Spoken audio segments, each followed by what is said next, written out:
నమస్తే రమగారు. నమస్తే జయ. రమగారు, ఈ ప్రపంచంలో ఉన్న ప్రతి దానికి ఏదో ఒక విలువ ఉంటుంది కదా. దేని విలువ దాందే. కొంచెం ఎక్కువ ఉండొచ్చు, కొన్నిటికి తక్కువ ఉండొచ్చు. అసలంటూ పనికిరాదంటూ ఏమీ లేదంటాం కదండి. అవును కదా. కానీ కొన్ని సందర్భాల్లో అసలు దీనికి ఏం లేదు కదా అనిపించేస్తుంది. కొన్ని అమ్మ దీనికి చాలా ఉంది కదా అనుకుంటూ ఉంటాం. ఈ వ్యత్యాసం ఎట్లా? అవి ఇలా సందర్భాన్ని బట్టి జయ. మనకేం ఉపయోగపడదని పక్కన పారేస్తామా, సడన్గా 2-3 ఏళ్ల తర్వాత అదలాంటిది ఎక్కడో ఉండాలి అని మనకు అదే అవసరం పడుతుంది. ఆ ఒక్క చిన్న వస్తువు, ఇంత చిన్నది ఇప్పుడు అక్కర్లేదని తీసి పక్కన పెట్టుకున్నది మనం గుర్తుండదు మనకి కదా. మంచి పిల్లలకి ఇలాంటివి చెప్పాలి మనం.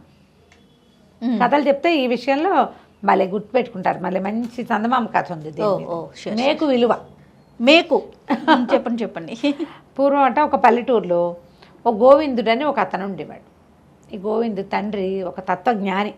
ఆయన దేని విలువ దానికే ఉంటుందిరా, విలువ లేదంటూ ఏది ఉండదు, ప్రతిదానికి ఏదో ఒక ఉపయోగం వస్తుంది, ఎవరో ఒకళ్ళకి ఉపయోగపడుతుంది, ఏది వృధాగా పోనివ్వకూడదని చెప్పేవాడు.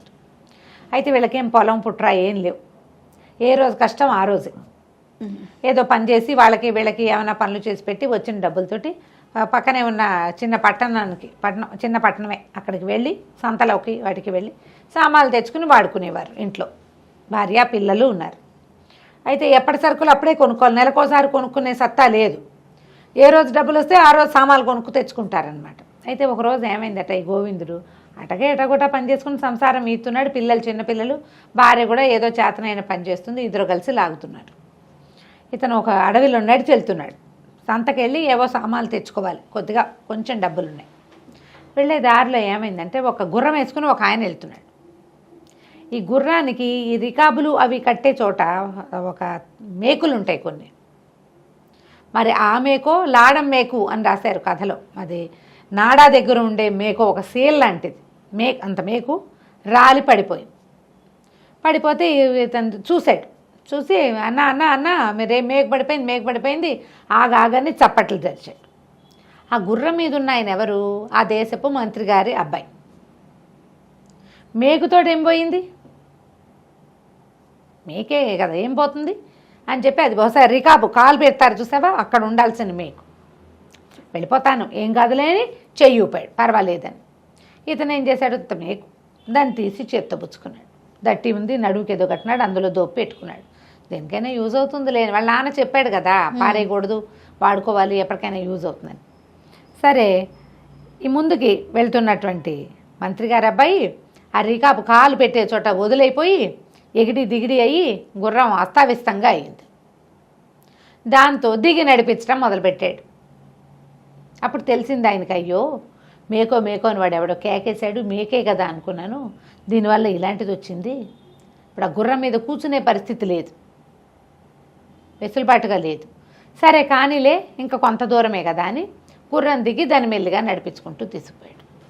ఈ నడిపించుకుంటూ వెళ్తున్న మంత్రి గారి వెనకాల నుంచి ఒక దొంగల గుంపు కొంతమంది వెళ్తున్నారు. వాళ్ళు ఏం చేశారు, ఈయన వెనకాల పరిగెత్తుకొచ్చారు. ఈయన గుర్రం మీద ఉంటే పారిపోయేవాడు, నడిచి వెళ్తున్నాడు కదా, దొరికేసేసరికల్లా వాళ్ళు ఏం చేశారు, 2 దెబ్బలు కొట్టి మెడలో ఉన్నవి చేతులకు ఉన్నవి ఆభరణాలు చక్కగా మంచి గంగరకాలు వేసుకున్నాడు కదా, మంత్రి కొడుకు కదా, అవన్నీ ఓడలాక్కున్నారు. ఆయనకి గుర్రం మీద 2-3 సంచులు ఉన్నాయి, డబ్బు ఉంది, మొత్తం ఓడలాక్కున్నారు. ఇతను అరిచి కేకలు పెట్టకుండా బాగా మెత్తగా తన్ని నోట్లో ఒక చిన్న గుడముక్క కూరి ఒక పక్కకు తోసేసి వాళ్ళ దారిని వెళ్ళిపోయారు. గోవిందుడు ఆయన పని అయిపోయింది. ఈ గోవిందుడు మేక పుచ్చుకొని మెల్లిగా నడిచి వెళ్తుంటే ఎక్కడి నుంచో ఏడుపులు మాటలు వినపడుతున్నాయి. ఎవరో ఏడుస్తున్నారు, మాటలు వినపడుతున్నాయి. సరే ఏవో కాదు, గందరగోళంగా ఏడుపు కూడా కాదు, అదొక రకమైన ధోరణి. ఇప్పుడు ఏం చేయాలని ఆక్రోశం వెళ్ళబోస్తున్నారనమాట. వెళ్ళబోస్తుంటే ఇతను అటు వెళ్ళాడు, ఎవరో చూద్దామని. చూస్తే ఒక కోటీశ్వరుడు ఒక ఆయన మంచి ఎద్దుల బండిలో బయలుదేరాడు. ఎక్కడ ఆ బండికి సీల ఉంటుంది కదా, చక్రాలు బండికి నిలబెట్టి ఇట్లా కరిపిస్తారు, దానికి కరిపించి ఆ బండి చక్రం ఊడి రాకుండా ఉండడానికి ఇక్కడ ఒక మేకు పెడతారు, సీల. అక్కడి నుంచి ఎవరు బాబు ఏమిటి అంటే, నాయన పక్క ఊరికి ఏదో పని మీద వెళ్తున్నాను, మరి అవకాశం పోయింది, సడన్గా ఇదేమో విరిగిపోయింది, బండి ఎట్లా ఆగుతుంది, ఎడ్లు గిడ్లు అన్నీ బాగానే ఉన్నాయి, మామూలుగా ఏంటంటే వసికర్రలు ఏవో ఉంటాయి, ఒక కర్ర విరిచి ఓ పుల్ల పెట్టినా సరిపోతుంది, ఇది గూడు బండి, సామాన్లు మోసుకెళ్లే బళ్ళకైతే కనుక వసుకర్రలు ఉంటాయి, ఒక బద్ద విరిచిపెట్టినా సరిపోతుంది. ఈ బండి ఏమో అందంగా అలంకరించిన గూడు బండి, ఎక్స్ట్రా కర్రా పుల్లా ఏమీ లేదు. ఏమో ఏదైనా ఒక మేకు లాంటిది ఉంటే చూడు బాబు దీనికి పెడదామంటే ఇతను దట్టిలో పెట్టుకున్నాడు కదా, బాబు ఈ మేకు తీసుకోండి అని ఆ మేకు పెట్టాడు. ఎక్కువ దూరం ఏం వెళ్ళక్కర్లా, కొంత దూరం గ్రామ సావిడ దాకా వెళ్ళిపోతే అక్కడ ఏదో రిపేర్ జరుగుతుంది. ఇక్కడేం చేస్తాడు, రోడ్డు మీ అడవి మధ్యలో ఆయన, పైగా ఏదైనా పులి పుట్రా లాంటిది ఏదైనా వస్తే గొడ్లు బెదిరిపోతాయి, వేర్లు ఉన్నాయి కదా. సరే మేకు పెట్టేసరికి ఆయన సంతోషించి మా నాయన బంగారు కొండ భలే వచ్చావురా నువ్వు అని చెప్పేసి ఇందా అని ఒక కాయని చేతిలో పెట్టాడు. బంగారు కాసు, బంగారు కాసు అంటే నెల రోజుల గ్రాసం వీళ్ళకి, చిన్న పేద కుటుంబం కదా.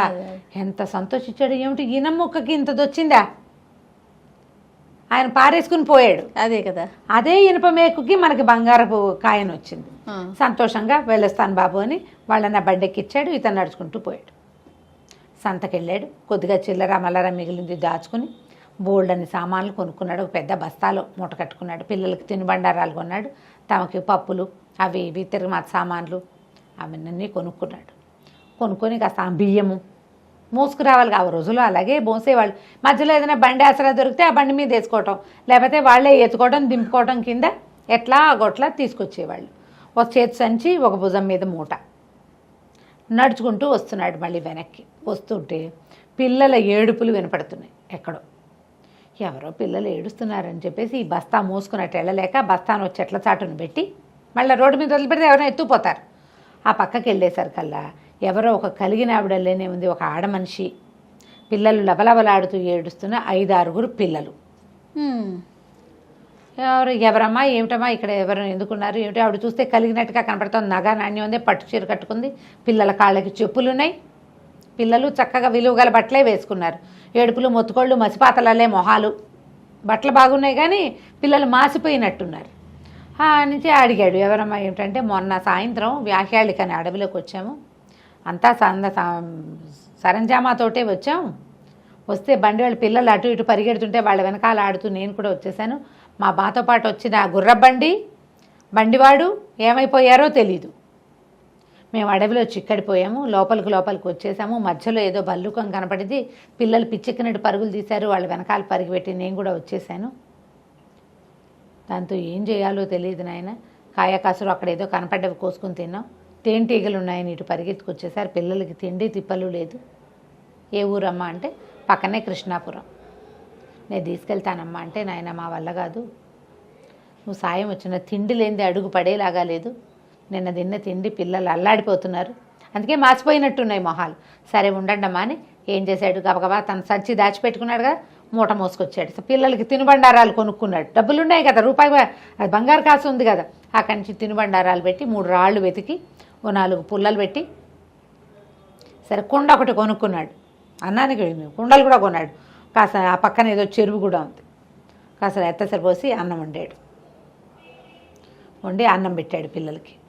ఇంకా ఏవో తెచ్చుకున్నాడు సామాన్లు, కాస్త అవి ఇవి తిరగమాత సామాన్లు, అవి కాస్త ఒక చిన్న రైస్ లాంటిది ఒకటి తయారు చేసి మొత్తానికి ఆ చుట్టుపక్కల వెతికి ఒక బాదం చెట్టు ఏదో కనపడితే 4 ఆకులు కోసుకొచ్చి పిల్లలు 5-6 పిల్లలకి అన్నం, ఆ పెద్ద ఆవిడ కూడా అన్నం పెట్టాడు. అన్నం పెడితే అసలు కుండ పోయింది, కుండ వాడేశాడు, వేడి కుండ ఎట్లా తీసుకెళ్తాడు. సరే చెరువులో తీసి కడుక్కున్నాడు. అమ్మ మరి పదండి మిమ్మల్ని ఇంటి దగ్గర దింపుతానన్నాడు. కొంత సామాగ్రి ఇక్కడ ఖర్చు అయింది, తినుబండారాలన్నీ అయ్యేపోయినాయి. సరే మళ్ళీ మూట మోసుకుంటూ ఆ పిల్లలు ఆవిడకి దారి చూపిస్తూ ఆ కృష్ణాపురం తీసుకెళ్తే అసలు వాళ్ళేమో ఆ ఊరికి మొగదల్లోనే ఎదురు చూస్తున్నారు, ఏమైనా కనపడతారు. మరి ఎక్కడికి వెళ్ళిపోయారో తెలియటం లేదు కదా. అక్కడి ఊరు మొగదల్లోనే బండి కనపడడం ఏంటి, అందరూ పిల్లాజల్లు అంతా బండి ఎక్కారు. తీసుకుపోయాడు ఊళ్ళోకి, ఇతన్ని కూడా తీసుకెళ్ళారు. మా ఇంటిరా మా వారికి చూపిస్తాను నిన్నంది. వెళ్ళాడు, ఈ అబ్బాయి సహాయం చేశాడు, తీసుకొచ్చాడు, కాస్త అన్నం వండి పెట్టాడు అని చెప్పి, సరే ఇతనికి మళ్ళీ దివాణంలో చేసినవేవో తినుబండారాలు మూట కట్టించారు, పిల్లలకి పట్టుకెళ్ళమని. ఆవిడ ఒక 8 నాణేలు ఎత్తి బంగారు నాణేలు చేతిలో పెట్టి, మళ్ళీ భర్తను అడగల, ఆవిడకే చెంగును మూట కట్టున్నవి తీసి చేతిలో పెట్టింది. ఏదో బయటికి వెళ్తూ కట్టుకుంది, అవి భర్తను అడగల, లోపలికి వెళ్ళి తీసుకురాలా. వెళ్ళరా నాయన ఎప్పుడైనా ఇటు వచ్చినప్పుడు కనపడుతూ ఉండు అని చెప్పింది. పండక్కి పబ్బానికి వచ్చి కనపడమంది, అంటే ఏమైనా ఇస్తారనమాట. బాగానే ఉంది. ఆ 8 నాణేలు పుచ్చుకుని ఒక్క మేకు ఇంత పని చేసింది అనుకుని తిరిగి వచ్చాడు. ఈ తిరిగి వచ్చే దారిలో ఏమైంది, ఎవరో మనిషి మూలుగుతున్నట్టు ఉండుండి వినపడుతోంది. ఏమిట్రా ఎవరో మూలుగుతున్నారని చూస్తే నేల మీద పడేసి ఉన్న మంత్రి గారి అబ్బాయి కనపడ్డాడు. ఓ, ఆయన అతి కష్టం మీద ఆ నోట్లో గుడ్డ కొడితే ఆ గుడ్డలో నుంచే మూలుగుతున్నాడు. ఆయన చూసి తెలబడి, బాబు మీరా, అదేంటండి గుర్రం మీద వెళ్ళారు కదా, ఇక్కడ ఇట్ట పడిపోయారంటే నోట్ల నుంచి గుడ్డ తీసాడు, చేతు కట్టలు అవి ఊడదీశాడు. వాళ్ళు దాటిపోయే లోపల మంత్రి గారి అబ్బాయి ఊరు చేరిపోతే వాళ్ళు ఆనుపాను పట్టించేస్తాడు. అందుకని వాళ్ళు ఇతను కదిలి వెళ్ళకుండా కట్టేశారు. వెంటనే అబ్బాయి, బాబు నేను మేకు అని అరిచాను కదండి, మీరేమో వినిపించుకోకుండా వెళ్ళిపోయారు. మేకు లేకపోవటం వెళ్ళలేరా, నాకు తిప్పలు వచ్చినాయి. గుర్రం కూడా తీసుకుపోయారు వాళ్ళు. ఓకే, వాళ్ళు గుర్రాన్ని నడిపించుకుని తీసుకెళ్ళిపోయారు. ఆ ఊళ్ళో ఎక్కడో అమ్మేస్తారు దాన్ని. అక్కడి నుంచి ఊడదీశాడు, బాబు రండి మా ఇంటికి వెళ్దాం, ఇక్కడ దగ్గరేనండి, కొంచెం నడవాలి కాస్త అని చెప్పి ఇక్కడ మంచినీళ్ళు అనే చెరువు ఉందని చెరువు దాకా తీసుకెళ్ళి మొహం గడికి ఇచ్చి మంచినీళ్ళు తాగిచ్చాడు. ఆవిడ రాణిగారు ఏవో ఇచ్చింది కదా జమీందారు గారి భార్య, ఓ 2 తినుబండారాలు ఎత్తి ఆయన చేతిలో పెట్టాడు. ఆ కాస్త నోటో వేసుకుని వీళ్ళ ఇంటికి వచ్చి వీళ్ళు ఆవిడ అన్నం వండితే తిని ఆ ఊళ్ళో వచ్చే ఒక గుర్రబండి మాట్లాడుకుని మంత్రి గారి అబ్బాయి దివాణానికి వెళ్ళిపోయాడు. వెళ్తూ ఏం చెప్పాడంటే, గోవిందు నువ్వు ఈ ఊళ్ళో ఉండద్దు, నాకు నన్ను చూసుకునేందుకు ఒక మనిషి కావాలి, నువ్వు నాతో ఉండు, ఇక్కడ ఉన్న అప్పు సప్పు ఏమైనా ఉంటే అప్పులు తీర్చుకోమని నువ్వు దివాణానికి రా, నాతో పాటు డబ్బులు ఇస్తానని దివాణానికి తీసుకెళ్ళి నెల జీతం ముందే ఇచ్చి, ఓహో, ఆ నెల జీతంతో ఇతను ఇక్కడ ఉన్న అప్పు సప్పు తీర్చుకుని కుటుంబంతో సహా వెళ్ళి దివాణంలో మంత్రి గారు అబ్బాయి పర్యవేక్షణకి అక్కడ స్థిరపడిపోయాడు. సో మేకు ఇంత పని చేసింది చూడండి. మేకే కదా అనుకుంటే, అంటే ప్రతి వాళ్ళకి ఇలా అవ్వవు. మేకు సమయానికి ఉపయోగపడుతుంది, అంతే కదా. వస్తువులు పారేయద్దు, ఇవి పారేసి మళ్ళీ అవసరం అయినప్పుడు కొనుక్కోవద్దు. మిగిలినవి ఏవైనా మనం వుడ్ వర్క్ చేయించినప్పుడు, కరెంట్ పని చేయించినప్పుడు, ఏదైనా రాసుకున్నప్పుడు, బొమ్మలు వేసినప్పుడు మిగిలినవి వస్తాయి పిల్లలవి, ఏవో చిన్న పనులు చేసినప్పుడు వాటిని చక్కగా ప్యాక్ చేసి వాటి మీద పేరు రాసి పక్కన పెట్టుకోండి. రైట్, అవసరమైనప్పుడు వాడుకోవచ్చు. తప్పకుండా. చాలా బాగుంది రమ్మగారు. నమస్తే. నమస్తే.